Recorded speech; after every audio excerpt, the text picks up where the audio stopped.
A man approaches a vertical plane mirror. A man approaches a vertical plane mirror. A man approaches a vertical plane mirror. A man approaches a vertical plane mirror at speed of 2 meter per second. At speed of 2 meter per second.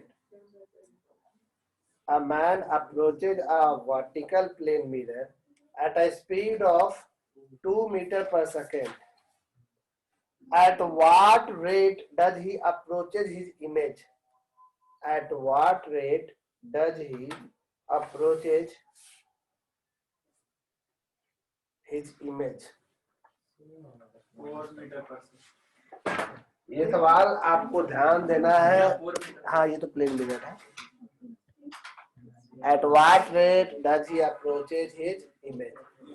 अगर आप एक plane mirror के सामने दौड़ रहे हैं, object है आप, और आप दौड़ रहे हैं 2 मीटर पर सेकेंड से, तो आपका इमेज भी आएगा 2 ही मीटर पर सेकेंड से, ठीक है। लेकिन आपके रिस्पेक्ट में आप असल में 2 + 2, असल में आप जो अप्रोच कर रहे हैं, यानी कि velocity of object with respect to image, असल में दोनों का वैल्यू ऐड होके 2 + 2 कितना हो जाएगा। अब यही चीज अगर आप एक कार में बैठे हुए हैं और आपका साइड मिरर, या अपनी स्कूटी में आप बैठे हुए हैं और आपके बाइक में एक साइड मिरर में आप देखते हैं, आप रुके हुए हैं और कोई आदमी दौड़ते आ रहा है, रनिंग करते हुए आ रहा है, आप देख रहे हैं अपने मिरर में उसको दौड़ते हुए, वो दौड़ते आ रहा है 5 मीटर पर सेकेंड से, तो आपको जो उसका इमेज दिखेगा, आप रुके हुए हैं, आपको जो उसका इमेज दिखेगा, उसका स्पीड कितना दिखेगा 5 में, उसका कांस्टेंट है। पहला इसका जवाब दीजिए, उसका स्पीड कांस्टेंट है ना, घट रहा है ना, तो आपको उसका इमेज का स्पीड कैसा लगेगा। गलत जवाब, क्योंकि वो मिरर प्लेन नहीं होता है, और कॉनकेव मिरर हो, कॉन्वेक्स मिरर हो, उन सारे मिरर्स में अलग टाइप से काम करता है। उसका स्पीड भले कांस्टेंट रहे, आपका इमेज का स्पीड कांस्टेंट नहीं दिखेगा, क्योंकि आपके मिरर के लिए कभी वो ऑब्जेक्ट फोकस पे है, कभी वो रेडियस ऑफ कर्वेचर पे, और इसी कारण से आपका इमेज का पोजीशन बार बार बदलेगा। तो प्लेन मिरर के बारे में कोई पूछेगा तो आपका जवाब बिल्कुल सही है कि ऑब्जेक्ट का जो स्पीड होगा वही किसका स्पीड होगा, इमेज का। अभी हम अगर कर्वेचर वाला सवाल करवाएंगे, उसमें अगर भूल भी जाए तो आप याद दिला दीजिएगा, और भूलेंगे तो नहीं। ये सवाल एनसीईआरटी का है कि उसका स्पीड आपको क्या नजर आएगा, ठीक है। तो उस केस में बदल जाता है, प्लेन मिरर में वही रहता है। हेडिंग डालते हैं रिफ्लेक्शन थ्रू, वो हम ये तो ऐसे आंसर हो गया 4 मीटर पर सेकंड, ये तो आंसर हो गया। Reflection through spherical surfaces, reflection through spherical surfaces, reflection through spherical surfaces।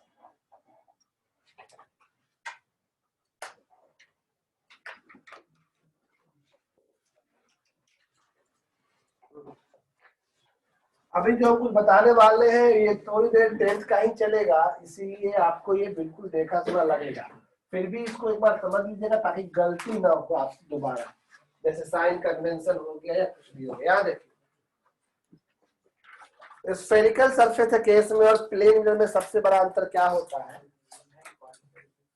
Recording तो होनी है, वैसे भी 10th वाला है, इसमें दिक्कत नहीं। देखो, स्फेरिकल सरफेस जो भी आप यूज करोगे, यानी कि आप एक स्फेयर का हिस्सा लोगे। अब आप जानते हो पहले से कि अगर आप स्फेयर के बाहरी पोर्शन को आप सिल्वरिंग करते हो, सिल्वरिंग तो आप जानते हो 10th क्लास से, सिल्वरिंग करना मतलब उसको नॉन रिफ्लेक्टिंग बना देना। तो आप इसको अब कट लगाओगे, या हो सकता है कि आप इसके इनर पोर्शन को सिल्वरिंग करके कट लगाओगे, यही दो केस हो सकता है। जब आप इनर पोर्शन को आप सिल्वरिंग करके कट लगाओ, या आउटर पोर्शन को, जैसे हमने पहले आउटर पोर्शन को कट सिल्वरिंग किया, तो इसके बाद कट लगाया तो आपको एक मिरर निकल के आएगा।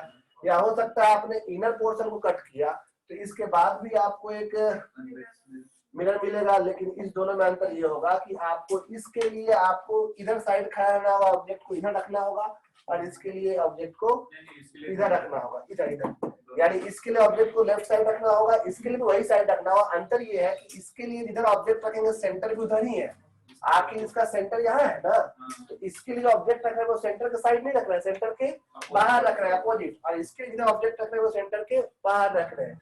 हम सभी जानते हैं कि इसका जो सेंटर होता है वो हर एक कर्व का एक सेंटर होता है, हर एक कर्व का, उसी को आप कहते हैं सेंटर ऑफ कर्वेचर। सी आप ये भी जानते हैं कि ये जिस स्फीयर का हिस्सा है उसी के रेडियस को हम रेडियस ऑफ कर्वेचर कहते हैं। हम ये भी अच्छे से जानते हैं कि इधर साइड सेंटर ऑफ कर्वेचर यहाँ भी होगा सी, और यही इसका रेडियस ऑफ कर्वेचर होगा। इतना नॉलेज आपको पहले से है।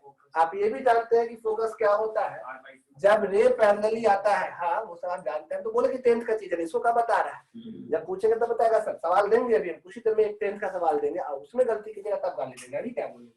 जैसे आप सब जानते हैं कि रे पैरेलली आ रहा है, तो टकराने के बाद को रे को रिफ्लेक्ट करना है ना। रिफ्लेक्शन कैसे करते हैं प्लेन मिरर में?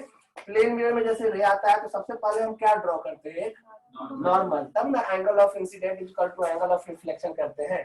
तो यहाँ भी हमें सबसे पहले क्या ड्रॉ करना है, एक नॉर्मल ड्रॉ करना है। नॉर्मल वो लाइन होता है जो कि परपेंडिकुलर हो सरफेस का, और एक स्फीयर में वो लाइन जो सरफेस के परपेंडिकुलर वो हमेशा सेंटर से पास करता है। आप कहां से पास करेगा, वो सेंटर से। ये हो सकता है, ये हो सकता है, ये सब नॉर्मल है। तो अगर यहाँ पे हम इसको नॉर्मल बनाना चाहते हैं तो यहाँ पे एक डॉटेड लाइन से खींचेंगे। अब आप जानते हैं कि ये आया है अगर थीटा एंगल से तो टकरा के जाएगा कितना एंगल से, थीटा। अच्छा एक रे, जैसे आपको ये हम समझाए थे प्लेन मिरर में कि अगर कोई लाइन सीधे आता है तो यहाँ एंगल ऑफ इंसिडेंस कितना डिग्री है, 0। बढ़िया। तो अगर वो सीधे आता है, लास्ट डिग्री नहीं गलती की, तो जाएगा भी सीधे, यानी एंगल ऑफ इंसिडेंस 0 तो एंगल ऑफ रिफ्लेक्शन भी 0। उसी तरह से अगर मान लो एक यहाँ ऑब्जेक्ट ये ऐसे आ रहा है, सेंटर ऑफ कर्वेचर से ही जाएगा तो टकरा के ही लौटेगा। जहां दो इमेज टकराता है वहीं पे आपका क्या बनता है, इमेज। अब जब ये पैरेलल आता है तो आप सब जानते हैं कि जहां इमेज बनेगा वो कन्वर्ज कर रहा है, ये कन्वर्जिंग मिरर कहलाता है। ये कौन सा मिरर कहलाया, कन्वर्जिंग, या इसी का दूसरा नाम कौन सा मिरर है, कॉन्केव मिरर है, क्योंकि यहाँ पे रे कन्वर्ज कर रहा है। कन्वर्ज मतलब प्रिंसिपल एक्सिस के झुक रहा है। सब कुछ 10th वाला बोल रहा है, लेकिन दोबारा चूंकि ब्रशअप करना जरूरी है आपको। ये कन्वर्जिंग मिरर है, लेकिन लेंस में कनकेव लेंस कन्वर्जिंग नहीं, वो डाइवर्जिंग लेंस कहलाता है, क्योंकि वो कन्वर्ज करने के बजाय डाइवर्ज करता है, प्रिंसिपल एक्सिस से दूर भगाता है। इस चीज में आप गौर कीजिए, रे जैसे आया, अब इस बार रे जो आया हम प्लेन मिरर मिटा दे रहे हैं यहाँ से थोड़ा सा जगह बनाने के लिए। फिर से आपको क्या बनाना पड़ेगा, एक नॉर्मल। देखिए हम एक नॉर्मल ड्रॉ करते हैं। नॉर्मल कहाँ से पास होना चाहिए, सेंटर ऑफ कर्वेचर से। देखो ये अब जब यहाँ पे ये आ रहा है एंगल ऑफ इंसिडेंस थीटा, तो टकराने के बाद इसको जाना भी होगा कितने एंगल से, थीटा एंगल से। टकरा के उधर भाग जाएगा, दिख रहा है। यहाँ पे भी आप दिखा सकते हैं, ये थीटा है तो ये भी थीटा। अब यहाँ भी कोई रे आ रहा है ऐसे पैरेलली, तो आप यहाँ पे क्या ड्रॉ करोगे, नॉर्मल। अब आया है ये कितने एंगल पे, मान लो थीटा, तो लौटेगा भी कितने एंगल पे, थीटा। ये थीटा एंगल पे लौटेगा। ये डॉटेड लाइन से आगे बढ़ाएंगे, ये आगे बढ़ाएंगे, कहीं ना कहीं दोनों मिलेगा। एक जगह मिलाना जरूरी है हमको, क्योंकि इमेज बनाना है वहां पे। तो यहाँ पे मैं इमेज बना, ये एक्चुअल रे के मिलने से इमेज बना था। ये आपको याद होगा कि अगर इधर से भी एक हम रे ले जाते, फिर से यहाँ पे हम क्या ड्रॉ करते हैं, नॉर्मल। नॉर्मल कहाँ से ड्रॉ होता है, सेंटर ऑफ कर्वेचर से। ये अगर थीटा एंगल पे आया तो फिर टकराने के बाद थीटा पर जाता है ये, और जहां पे मिलेगा वही क्या बनता है आपका इमेज। तो इस केस में अगर पैरेलल रे आ रहा तो वही फोकस कहलाता है। इस केस में भी जो इमेज बन रहा है वो कहाँ बन रहा है, फोकस पे। यहाँ एक्चुअल रे टकराने से बनता है, इसलिए इसकी ज्यादातर केस में कैसा इमेज बनता था, रियल इमेज। और इसमें चूंकि आपका एक्चुअल रे नहीं टकरा इसलिए वर्चुअल इमेज होता था। याद आ रहा है ना, वर्चुअल हमेशा इरेक्ट होता है, रियल हमेशा इन्वर्टेड। नहीं भी आता है 10th नहीं भी पढ़े तो भी हम पूरा बेसिक से बताएंगे, बताइएगा। अब आपको इतना तो पता है कि सेंटर ऑफ कर्वेचर की दूरी को r से दिखाते हैं और फोकस की दूरी को फोकल लेंथ किससे दिखाते हैं, f से। हम ये भी जानते हैं कि r जो है वो जस्ट डबल होता है किसके, फोकल लेंथ का। इसको आप प्रूव भी कर सकते हो, कोई बहुत बड़ी बात नहीं है। अब जैसे कि मिरर फॉर्मूला, हम सब जानते हैं मिरर फॉर्मूला क्या होता है। मिरर फॉर्मूला 10th क्लास में जो हम लोगों ने पढ़ा था, इसमें इमेज की दूरी को v से दिखाते हैं और ऑब्जेक्ट की दूरी को u से दिखाते हैं। अब इमेज डिस्टेंस अगर आपको पता है तो फॉर्मूला होता है 1/v plus 1/u equal to 1/f। तो अभी पहले आप ये डायग्राम बनाने के बाद इसको आप प्रूफ करके दिखाएंगे, चाहे जिस मेथड से आता हो, हमको मतलब नहीं, जल्दी से 10th क्लास वाला स्टाइल से जैसे आता हो। पहले कॉपी करेंगे, इतना कॉपी जरूरी है क्योंकि ये आप ही के बोर्ड में पूछ दिया था। एक हेडिंग कर देंगे, पूरा ही प्रूफ कर देंगे। आप लोग एक दो तरीके से कई लोग प्रूफ किए होंगे, पॉइंट ऑब्जेक्ट बना के या एक ट्रायंगल बना के। ऑब्जेक्ट का बना के ट्रायंगल इजी होता है, हाँ पॉइंट वाला हम सिखा दें। चलिए बनाइए जल्दी से, इतना इतना जरूर लिखिएगा क्योंकि जरूरी है। आपको कई लोग को ये पता नहीं रहता है कि नॉर्मल ऐसे बनता है। हाँ भेज देते हैं। कॉन्वेक्स में ये भी ध्यान रखना है कि ये टकरा के उधर चला गया, इमेज डॉटेड लाइन से बना है।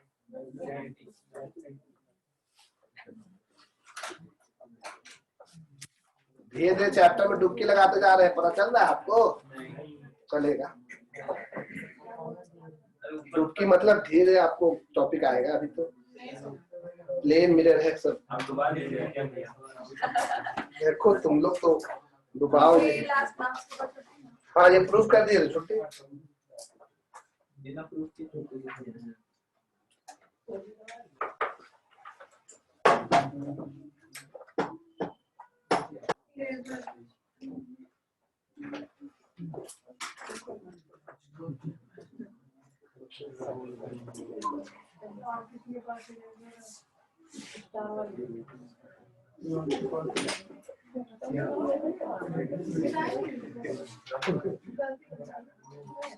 ये लिख लिए होंगे।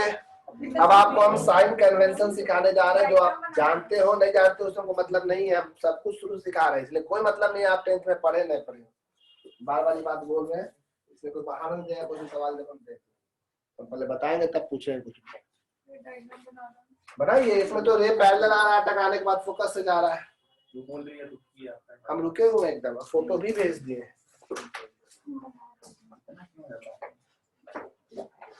पांच को बोलने के बैठे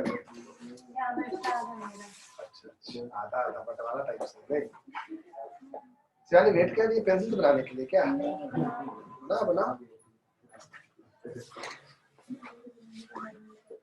नहीं पड़ेगा अभिषेक, हम समझ गए, खाली गप कर रहे थे।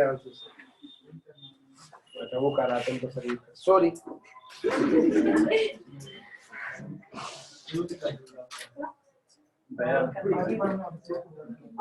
अड़तीस लोग यहाँ है, 40 लोग और ऑनलाइन में है 20 लोग। मर गया क्या? उसकी बेटी की शादी सीरियल में है। अच्छा जेठालाल की बेटी की शादी और इसलिए सीरियल को रोक दिया गया।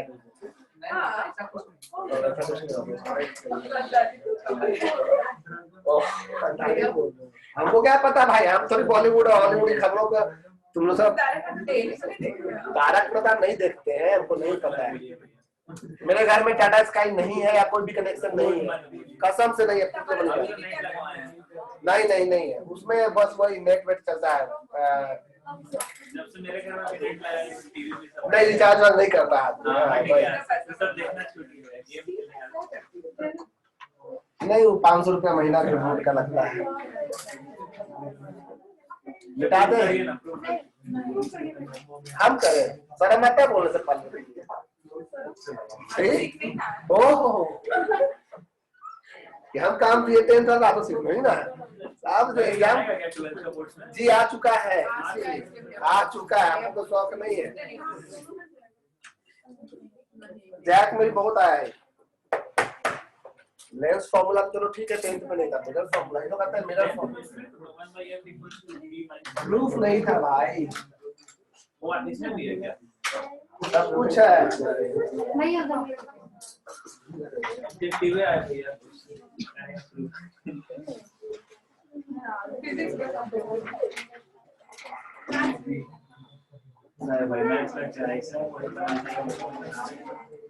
फोटोज भेज दिए रहते। इसका प्रूफ आपको ध्यान से देखिए कैसे बनता है, बस हम बना नहीं रहे। मान लो आप कॉनकेव कॉन्वेक्स किसी से प्रूफ कर सकते हैं।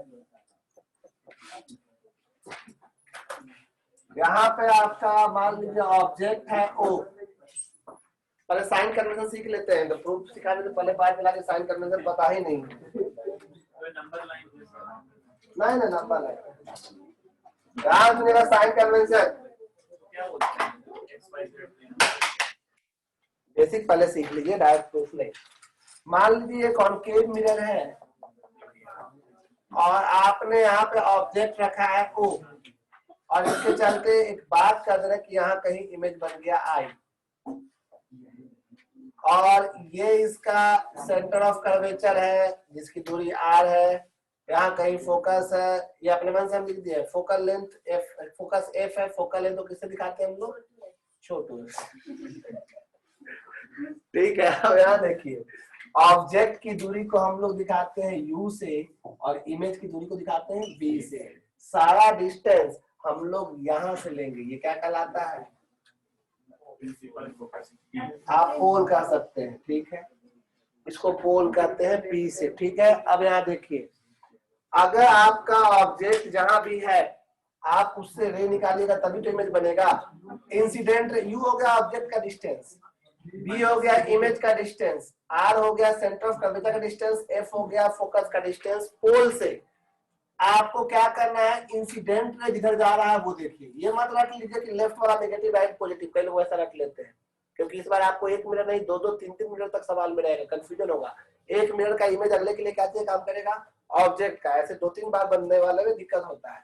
पहले देखिए कि इंसिडेंट रे किधर जा रहा है और सब डिस्टेंस कहां से मेजर करना है बताइए, पोल से। अपने पेन को पोल पे रखना है। अब पोल से आप किधर जा रहे हैं, जैसे इस केस में ऑब्जेक्ट की दूरी को लेने के लिए पोल से आप लेफ्ट जा रहे हैं या राइट, लेफ्ट। अब रे जा रहा है किधर, अगर आप रे के अपोजिट जा रहे हैं, अपोजिट टू रे अगर आप जाते हैं तो आपका वैल्यू सब क्या में लिखा जाएगा, इन द डायरेक्शन ऑफ रे। समझिए ध्यान से, इन द डायरेक्शन, ये 10th में पढ़े थे फिर से बता रहे हैं, पॉजिटिव। जैसे इस केस में आपका पोल पे पेन रहेगा, पोल से ऑब्जेक्ट क्यों इधर जा रहा है, रे अपोजिट जा रहा था ना, तो इस बार आपका यू का वैल्यू किस साइड में लिखेंगे, भी का वैल्यू भी, रेडियस ऑफ कर्वेचर का वैल्यू भी और फोकल लेंथ का वैल्यू भी सब माइनस में। क्यों, क्योंकि सबके लिए आपको इधर ही आना पड़ रहा है ना। जैसे मान लीजिए यही चीज रहता है आपका कॉन्वेक्स लेंस नहीं मिरर, और यहाँ पे ऑब्जेक्ट रहता है और यहाँ कहीं इसका इमेज बनता है, ये ऑब्जेक्ट और ये क्या बनता है, इमेज। ये ऑब्जेक्ट डिस्टेंस u होता है, इमेज डिस्टेंस क्या होता है v, इसका कहीं सेंटर ऑफ कर्वेचर होता है, ये दूरी क्या लिखते हैं हम लोग r। इस बार इंसिडेंट रे किधर जा रहा है, इंसिडेंट रे जा रहा है इधर साइड, दिख रहा है ना, ध्यान दीजिएगा, ये मत बोलेगा लेफ्ट राइट मत रखिएगा। इंसिडेंट रे पहले ऑब्जेक्ट डिस्टेंस, पेन रखेंगे पोल पे, हमेशा पोल से हम o की ओर जा रहे हैं तो रे के अपोजिट जा रहे हैं कि उसकी ओर, u का वैल्यू v का वैल्यू, पोल से इमेज की ओर जा रहे हैं, रे की ओर जा रहे हैं कि रे के अपोजिट, रे की ओर जा रहे हैं, रे उधर जाते, इसलिए v का वैल्यू, फोकल लेंथ का वैल्यू अभी दिखाई नहीं है, वो भी क्या होगा, और रेडियस ऑफ कर्वेचर का वैल्यू भी क्या होगा। प्रिंसिपल एक्सिस के ऊपर कुछ भी रहे प्लस दिखाएंगे, नीचे रहेगा। जैसे इस केस में height of object, height of object positive में होगा लेकिन हाइट ऑफ इमेज, इस केस में हाइट ऑफ ऑब्जेक्ट भी पॉजिटिव होगा और हाइट ऑफ इमेज भी पॉजिटिव होगा, ये ध्यान रहेगा ना। ये कंडीशन हम हर जगह यूज करेंगे, सेम रिजल्ट, लेंस में भी मिरर में भी, एक लेंस के साथ एक मिरर भी रहेगा तो भी। बस आपको क्या देखना है कि जो रे टकराने जा रहा है, अगर आप पोल से उसकी ओर जा रहे हैं तो पॉजिटिव, अगर आप पोल से उसके अपोजिट जा रहे हैं तो क्या साइन लेंगे, ये बात ध्यान रखिएगा, याद रहेगा। इसको कहते थे हम लोग 10th क्लास में साइन कन्वेंशन। कई लोग गलत तरीके से रट के आ जाते हैं 10th में कि लेफ्ट में रहा तो नेगेटिव, राइट में रहा तो पॉजिटिव, वो गलत है, क्योंकि एक ही न्यूमेरिकल में दोनों मिरर यूज होगा ना तो कंफ्यूजन में बहुत ज्यादा कंफ्यूजन होगा। 10th वाला मत रखिएगा, बस एक ही चीज याद रखिए, रे की ओर पॉजिटिव, रे के अपोजिट। और सबसे जरूरी बात, कई लोग ऑब्जेक्ट डिस्टेंस ऐसे लेता है, ऑब्जेक्ट इतना दूर, अब बोलता है रे की ओर जा रहा है, हमेशा दूरी कहाँ से लेना है, पेन आपका पोल पे रहेगा उसके बाद दाएं बाएं जाना है, ठीक है। अब आगे बढ़ते हैं, कॉपी करना है इसको, एक एग्जांपल के तौर पे तो साइन कन्वेंशन लिख के कॉपी कीजिए।